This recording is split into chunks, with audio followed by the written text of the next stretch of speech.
Good afternoon. My name is Mitch Spiegel, and I'm your mortgage guy again. Today I'm going to talk about something that I have done for many, many, many years, and that is commercial mortgages or uh, income property mortgages. Many people find that commercial mortgages are scary. Well, if you don't know how, it's scary. If you know how, it certainly isn't. Actually, what I find scary are those who don't find it scary and probably should. So often I hear, and you probably hear as well, I want to buy a rental property. Usually that is commercial mortgage. So let's look at what is a commercial mortgage more closely. And by doing that, you have to look at what is a house or a residential mortgage. A house is a house, as everyone knows, but according to the mortgage industry, up to 4 units, and as a few companies will go to 6 or more, are also houses. So a fourplex is a house and treated as a house would be treated. Above that, it becomes a commercial mortgage. A shopping center is a commercial mortgage. An industrial plaza is a commercial mortgage. A office building is a commercial mortgage. So really, it's anything that isn't a house.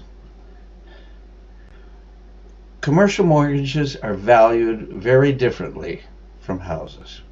They as well depend on an appraisal, and the appraisal it depends on two things. One, the income of the property. The income governs the value of the property. The second thing is a funny little thing called a capitalization rate, and this is where I begin to lose people really quickly. And what is a capitalization rate? So if you take the price that you're going to get if you sell a commercial building and you apply the interest rate of the day, you'll get a return on that price.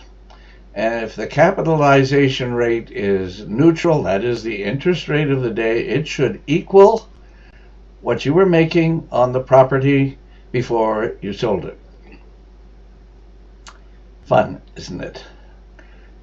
If you take the capitalization rate as pure, it's fairly easy, but this is the tool of appraisers to diddle with the capitalization rate, and that is how they take into consideration such things as location and market and comparables. So very rarely is the capitalization rate the actual going everyday interest rate. If you have something that's out in the boonies and hard to sell or resell, your capitalization rate will be higher. And the higher the capitalization rate, the lower the price. So you take the net operating income, which is income less expenses, and you divide that by the capitalization rate to get the value. If you're not thoroughly confused now, I don't know what else I can do to help you get more confused. In a commercial mortgage, other than a multi-residential mortgage, so everything but that, the loan to value that you can get from a lender will be much less than it would be for a house. You can expect a loan to value of somewhere between 50 to 65%. In other words, you got to come up with 35 to 50% cash. On a multi-residential building, especially with CMHC, it will be similar to a house. A little bit less, but not much less. So let's take a moment to discuss what people think is the major supplier of commercial mortgages. My best friends, the banks. In fact, banks don't like commercial mortgages. They're not excited about it. Some do it more than others. All will do it for a good, long-standing client. But they really don't like commercial mortgages. There are many mortgage companies that do like commercial mortgages and some that specialize in commercial mortgages. Some of them have the name of the bank, but they're not really the bank. They're an offshoot of the bank that does commercial mortgages.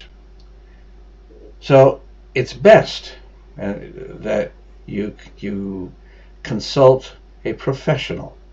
This is an important decision. It's best that you consult a professional who knows what he's doing. I mean, I've been in the business for 40 years. If you take someone that's been around for a year and a half, you might be a little worried.